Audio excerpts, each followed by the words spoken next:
Sveiki, jūsų dėmesiui laida Lietuva tiesioginė transliacija. Šiandien klausime, kodėl Gabrielius Landsbergis demonizuoja Remigijų Žemaitaitį. Kalbame su Matu Maldeikiu, konservatorių partijos narius, Seimo narius. Sveiki, Matai. Labą dieną. Taip pat su mumis Agnė Širinskienė, parlamentarė, mišrios grupės narė, Nemuno aušros, taip pat partijos narė, eina su šitą partiją į Seimo, jai vadovauja Remigijus Žemaitaitis. Agnė, pirmiausia klausimas jums. Vakar Gabrielius Landsbergis savo žemę, nuotoliu iš Kijevo, daug laiko ir dėmesio skyrė Remigijui Žemaitaičiui, prezidentūrai, jo patarėjams. Jisai kalba iš esmės apie sanitarinį kordoną, tai yra toks tarpukario terminas, kai buvo kūriamas sanitarinis kordonas tarp bolševikinės Rusijos ir civilizuotos vakarų Europos. Ir būtent sanitarinio kordono kontekste jisai kalba apie Nemuno aušrą, kaip apie, kaip neprileisti radikalių populistinių jėgų prie valdžios. Kalbėjote su Remigijum? Kaip jis reaguoja į šitas kalbas? Nieko, šypsomės, o ką daugiau reaguosi, jeigu jau Gabrielius Landsbergis suranda antisemitus Nausėdos komandoje, tai matyti tikrai jau tam tikri simptomai rodosi galvoje. Ir aš tai spėčiau, kad tiesiog ir iš to, kad čia špargalkėje ponas Maldeikis turi, pirmas žodis yra Žemaitaitis ir paskui kitos pastraipos žodis vėl Žemaitaitis. Tai sprendžiu, kad tiesiog konservatoriai sugalvojo išlikimo valdžioje planą, sukurdami baubą. Ir Žemaitaičio eilėraštuko istorija yra va to baubo kurpimo epicentre.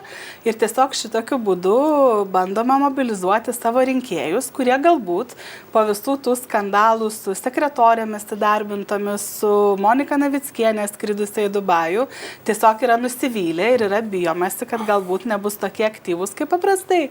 Tai tada ir atsiranda antisemitai Nausėdos patarėjai, atsiranda visos kitos pasakėlės iš Rūsio kažkur Graikijoje, bet tokia matyti yra politinė realybė, o žmonės visą tą konservatorių cirką dar jiems būnant valdžioje stebės visą mėnesį.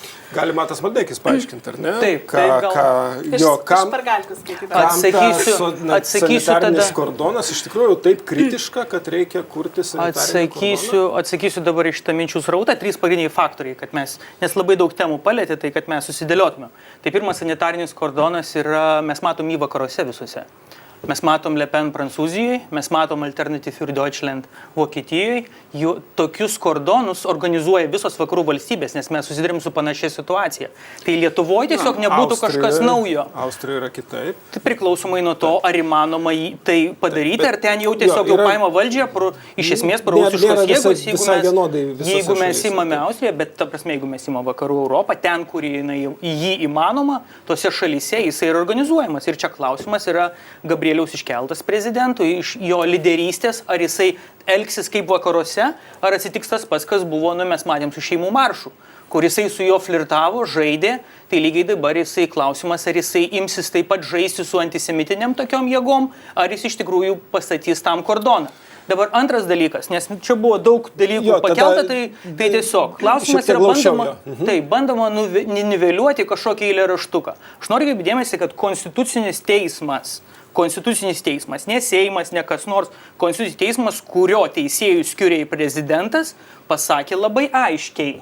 Žemaitaitis, kad pacituočiau, čia ponia Širinskienė labai jaudina mano, aš tiesiog atsinešiau tam, kad... Agnė jau spėjo perskaityti, ką jūs toj pasakysit, kol jūs kalbėjote, jinai nepraleido progos perskaityti. Aš pastebėsiu, kad Agnė viskas jaudina, kas susijęs su manimi, tai tiesiog aš paskaitysiu ir galim paskaityti kartu. Tai Konstitucinis teismas yra aiškiai pasakęs, kad...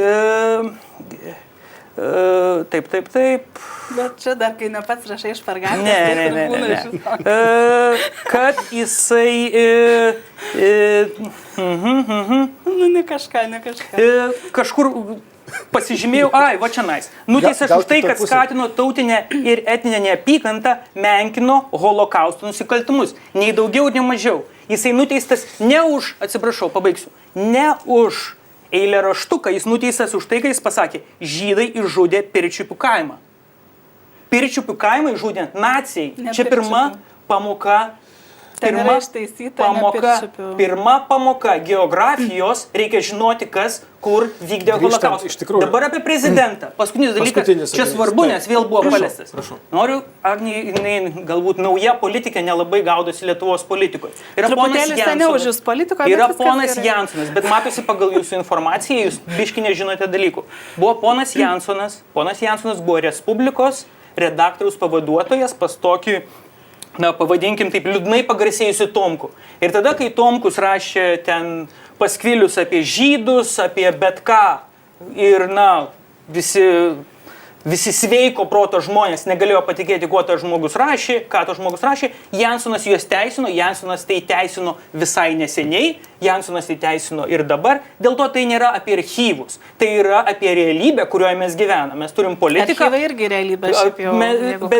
Bent nebandant ten kažkur kažkas atsitiko. Ne, tai yra dabar. Mes turime situaciją, kai Jansonas, tas pats Jansonas, kuris tuo metu buvo Tomkaus dešinioji ranka ir vizavo visus tuos rašinėlius ir tai teisino. Jisai yra dabar prezidento dešinioji ranka, apie tai ir kalba. Tai dar vieną komisiją sukurkit, turėsit ką veikti iki kadencijos galo. Tas suplakimas, Agne, iš tikrųjų, Gabrieliaus kalboje, jis Jansoną neįvardina, bet gali suprast, kad tai yra būtent Frederikas Jansonas, nes jis tuo metu dirbo Respublikoje. Klausimas, ar jis ten ką vizavo, aš nežinau, iš kur Matas tą žino, bet...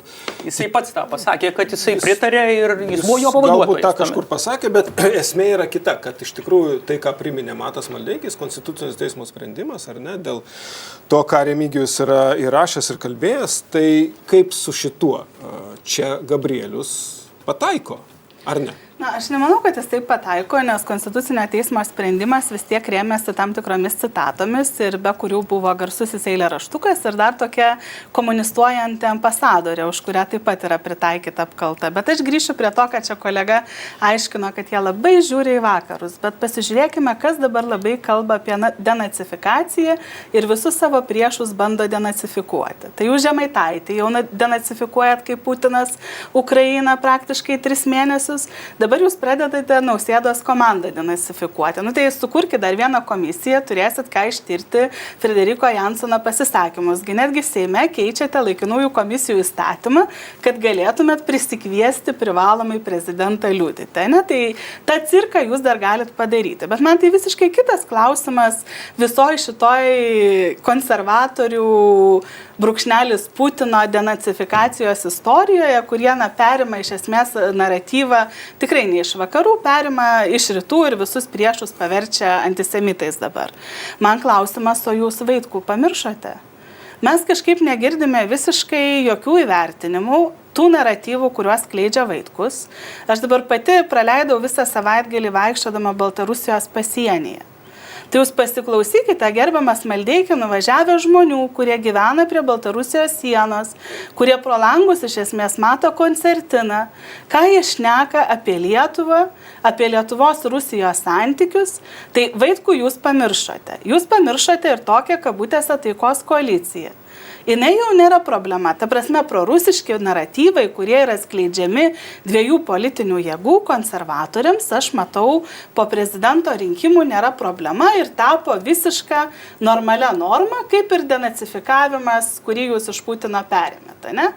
Tai kaip tada suprasti priešų ieškojimą ir purbulo didžiausio putimo iš komunistuojančios ambasadorės ir iš vieno eilėraštuko ir pamiršimą tų dviejų politinių jėgų, kur Vaitkus beje kai kuriuose rajonuose, aš manau, tikrai jisai labai neblogai pasirodys, ir tuose pačiuose Šalčininkuose ir kitur, kur praktiškai rajonai yra atiduoti prorusiškiams politiniams veikėjams, kurių įvertinimo iš tos pačios labai patriotiškos konservatorių partijos nėra, tai ten viskas yra gerai, ne? Jūs čia pučiate burbulą, o ten, kur dramblys stovi kambaryje ir maskatuoja ausimis, ir praktiškai jums pliaukši po nosim su tom ausim. Jūs kažkodėl nematote. Iš tikrųjų reaguokit, jo, nes, girdėjom, ką jeigu mes vėl grįžtam prie Gabrieliaus kalbos, apie tai ir buvo kalba. Nebuvo tos kalbos. Apie tai ir buvo kalba visom antivalstybinėm jėgom, bet visom antisisteminėm jėgom. Tai Nemuno aušra. Ne. Nebuvo. Ne. Kalba visa kalba buvo paremta visa Vaitkaus partija. Aš tiesiog, jeigu jūs paimsite nuo pačios pradžios visą kalbą, visa kalba ir yra apie antisisteminės jėgas. Kas tie hamai? Čia matyti tie patys. Kas tie hamai jo kalba? Tai ar ponas Vaitkus su visa pagarba, žmogui, kaip žmogui, politiškai jis yra hamas? Ar ponas Uspaskichas nėra hamas, kas gali pakelti ranką, netgi tie, kurie planuoja balsuoti už Darbo partiją? Ar ponas Uspaskichas nėra hamas? Be jokios abejonės yra hamas. Be jokios abejonės ponas Uspaskichas yra hamas. Jisai kalba apie visus tuos ponus. Jisai kalba apie visą tą sistemą, kurie protesto elektorate, tame tarpe ir jūsų personažai, bando rinktis balsus, ateiti ir imti valdžią. Čia apie visus. Jūs esate toj pačioj vietoj, kaip ir vaikai. Jeigu yra baisu, kad kažkas per rinkimus ima valdžią, nusipirkit plytų ir užsimūrikit kabinete. Jūs nesinervuokite. Ir bus saugu, nieks iš jūsų Aš turiu pasiūlymą. Visų pirma, aš tiesiog pasiūlyčiau nesinervuoti, poniai. Jis kažkaip labai jaudinasi ir užsimūryti ir iš jūsų nieks valdžios netima. Kodėl ponia taip jaudinasi prie manęs visada? Trumpa pertraukėlė, biškį atvėsim, grįšim prie esmės. Ačiū už pirmą dalį, trumpa reklama, grįšime į studiją.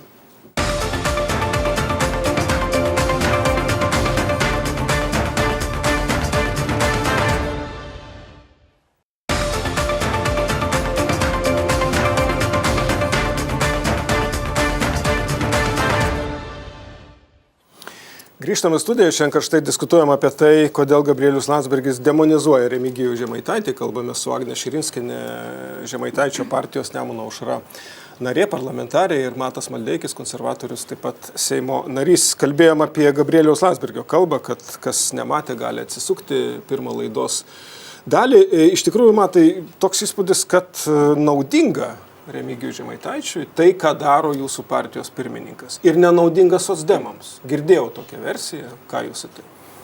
Mes žiūrim ne šiuo atveju, ne kas naudinga ar nenaudinga per tokią prizmę. Mes žiūrim, keliam klausimus, politinius klausimus, matydama situaciją, kurioje mes esam. Ir aiškiai artikuliuodami, su kokiamis grėsmis mes galim susidurti po rinkimų. Tai tik tai apie tai. Kaip jūs, Agne, manot šitą versiją? Nes tikrai jinai sklinda, čia ne aš sugalvojau. Kaip jūs tai suprantat, kas vyksta? Vyksta tai, kad konservatoriai, kaip aš ir sakiau, mobilizuoja savo rinkėją. Tam, kad sumobilizuoti rinkėją, reikia sukurti tam tikras grėsmes. Ir jų rinkėjas yra labai jautrus grėsmėms. Tai šiuo atveju šalia tos tradicinės grėsmės, tai yra Rusijos karas, kurį jau visi mato ir pripažįsta kaip grėsmę, dabar yra sukuriama dar papildoma pseudo grėsmė, kuri yra naudojama kaip kaliausė, fetišas, kaip norit vadinkite, ir rodoma rinkėjų, kad štai, jeigu jūs mūsų neišrinksite, jeigu neteisite balsuoti, jūs galite turėti kažkokį labai neaiškų žmogų, kuris ten deklamuoja eilėraštukus.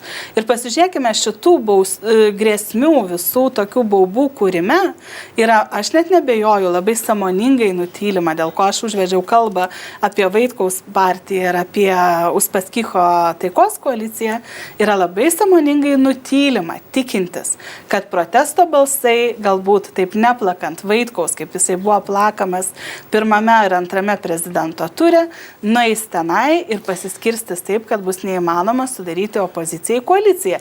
Ir lygiai grečiai yra vykdomos piršlybos, mes jau matome, gal 3 ar 2 savaitę yra siūloma sudaryti sutartį socialdemokratams koalicinę ir kartu dalyvauti valdžioje. Jūs tai yra... matote kaip balsų skaidimą kairiai pusėje. Aš matau, kad tai yra kartu smulkinimą balsų, ir kad niekas negautų daugumos iš tos centro kairės pusės. Jūs nes Vaitkaus grėsmė dabar yra minimizuota. Atrodytų, tarsi neturime mes atvirai prorusiškų dviejų partijų. Kitaip tariant, kalbėdamas apie Žemaitaitį, Landsbergis silpnina socialdemokratus. Taip, aš manau, kad tas ir vyksta. Ir juo labiau žiūrėkite, ką reiškia tas piršimasis socialdemokratams.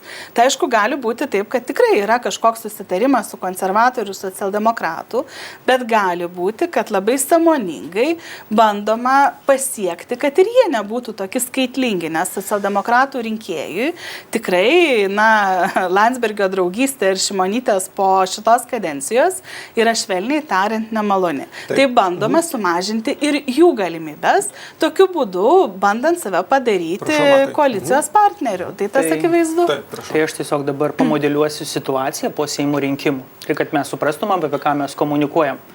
Visų pirma, Gabrielius savo kalboje irgi kalbėjo apie, aiškiai visuomenė galėjo suprasti, kai jie kalbėjo apie Hamus. Aš supratau, kad ten jis apie save kalbėjo. Vėl jūs mane pertraukinėt. Kas jums, ponia Agnė, yra dėl manęs, aš nežinau. Pirmas dalykas, kalbėjo apie Hamus. Antras dalykas, apskritai apie situaciją mes kalbam. Šiuo atveju Gabrielius iškėlė prezidento lyderystės klausimą po Seimo rinkimų. Po Seimo rinkimų nieks neplanuoja sudaryti koalicijos su pono Vaitkaus partija. Niekas neplanuoja sudaryti su darbo partija, kur yra Puidokas ir kiti personažai, tas aktorius ir kiti linksmi personažai. Aš matau ir prezidentūra tai aiškiai komunikuoja. Tuo tarpu, kai kalba yra apie Žemaitaitį, bandoma nuplauti tą vandenėlį. Padaryti tokį, suprantat, kažkokį mes pasižiūrėsim, tu bandai kažkokį pusiau niešę stadiją. Tu supranti, kad tau reikia pripažinti aiškius faktus, bet tu to negali padaryti, nes tu supranti, kad pavyzdžiui, užsienio reikalų ministrė jau planuoja būti ponia Skaisgirytė, ar ne? Ir ten jau viskas padalinta. Ir jai reikia tapti užsienio reikalų ministrė ir tam reikės auksinių Žemaitaičio balsų. Tai ką tu darai? Tu pasakai, kad Žemaitaitis viskas gerai, nes tu pasiskaičiavęs, kad su Žemaitaičio balsais jau ponia Skaisgirytė užsienio reikalų ministrė. Ir situacija tokia rutuliojasi. Tai Gabrielius pasako, kad visi šitie ponai, nepriklausomai ar jie apsirengia rudais marškiniais ar raudonais ar juodais, yra apie tą patį. Jie visi yra rudmarškiniai. Į savo marškinių spalvą. Ne, čia žinokit, ne apie tai. Čia žinokit, dėja, norėtųsi, kad būtų tik tai tokia alegorija. Yra liūdnesnė alegorija ir rudmarškiniai, visi, kas domisi istorija, puikiai prisimena tą kalbą. Dėl to jau Raudoni pono Vaitkaus, ar ten kokie tai ten, net nežinau, kaip apibūdinti tai, kas ten yra Puidoko visa ta koalicija, kaip kokie marškinėliai tenais yra, kad visa tai yra apie tą patį, tiesiog prezidentūra išsirenka vieną grupę, kurie jie naudingai tam, kad jinai pasiektų savo rezultatų. Agne, Gabrielius kalba ir apie tai, kad antram ture reiktų visom tradiciniam vakarietiškom partijom vienytis prieš populistus ir jis kalba taip pat ir apie paramą socialdemokratams. Jeigu ką, konservatoriai pasiruošė remti antram ture vienmandatėse socialdemokratus. Apie ką jums tai sako? Aš manau, kad atmeskime mane tą versiją, kad yra susitarimas, nes tai yra nuobodi versija iš esmės. Tai gali būti bandymas kenkti tiems patiems socialdemokratams, nes vargu, ar Gabrielius Landsbergis yra antiek kvailas, kad nesupranta, jog jis yra tokia toksiška asmenybė, kad jau ne tai, kad socialdemokratai jo nenori matyti jo paties partiją. Tai akivaizdu, tie bandymai iškišti ir į Europos komisarus ir visos kitos postų paieškos užsienyje, tai yra akivaizdu. Tai šiuo atveju aš tikrai spėčiau, kad tiesiog bandoma kenkti ir socialdemokratams. Kaip jūs paaiškintumėt tą raginimą antram ture balsuoti už socialdemokratus, būtent konservatorių rinkėjui? Tai yra logiškas kvietimas, atsižvelgiant į paprastą dalyką. Lietuva iš tikrųjų daugumą išrenkama antrame ture. Tai, kas būna vienmandatininkai antrame ture, tai iš esmės nulėmė tą vaizdą, kurį mes matysime po rinkimų. Ir koks bus pasirinkimas piliečių, kai jisai turės, įsivaizduokit buklete, arba tenais socialdemokratas, arba Nemuno aušra. Čia yra klausimas apie jo pasirinkimą, apie jo požiūrį į šitos šalies ateitį. Tai Gabrielius ir kelia šitą klausimą. Ką mes darom antrame ture, jeigu, pavyzdžiui, toks yra pasirinkimas.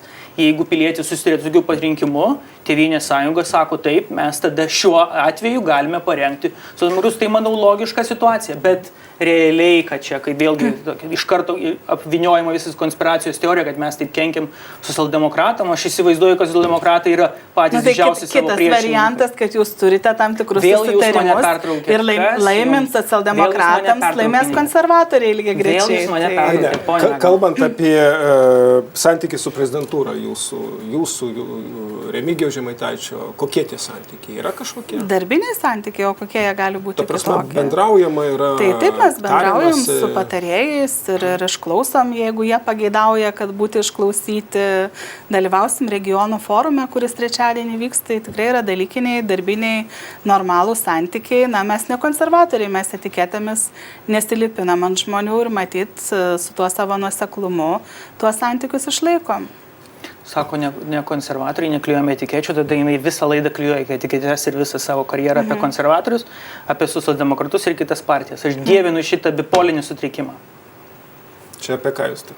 Apie ponę Širinskienę, kuri elgiasi vienaip, o tada ateina ir galų gale pasako, mes to nedarome, ką mes tik ką visą laiką darome. Antisemitų, kas vadina patarėją Nausėdos, ar Širinskienė, ar ponas Landsbergis, ne ponas Landsbergis. Mes vėl grįžtame. Kas komisiją tą kūrė, ar Širinskienė prezidentui tirti prieš rinkimus, ar ponas Landsbergis? Ar galiu pabaigti? Nu, aš irgi baigiu tą sakinį. Jūs dar nebaigėte, man atrodo, aš jaučiu, kad jūs klijuojate tuos etiketukus.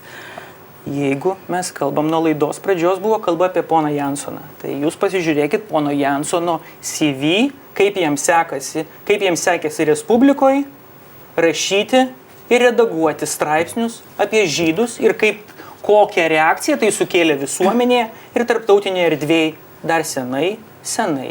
Matai, tai jau sakėt laidos pradžioje, kažkuria prasme uždarėm laidą, nes ir laikas baigėsi. Jaučiu, tarp jūsų yra tikrai tam tikra politinė meilė, galbūt taip. Aš formuluočiau tiesiog oriai jinai kaba. Aš tikrai dėkingas už skirtą laiką Agnei Širinskienei ir Matui Maldeikai. Dėkui žiūrėjusim, jei ką praleidote, 3wlietuvosryto.tv puslapyje, taip pat YouTube, šį ir kitos laidos. Iki kitų susitikimų.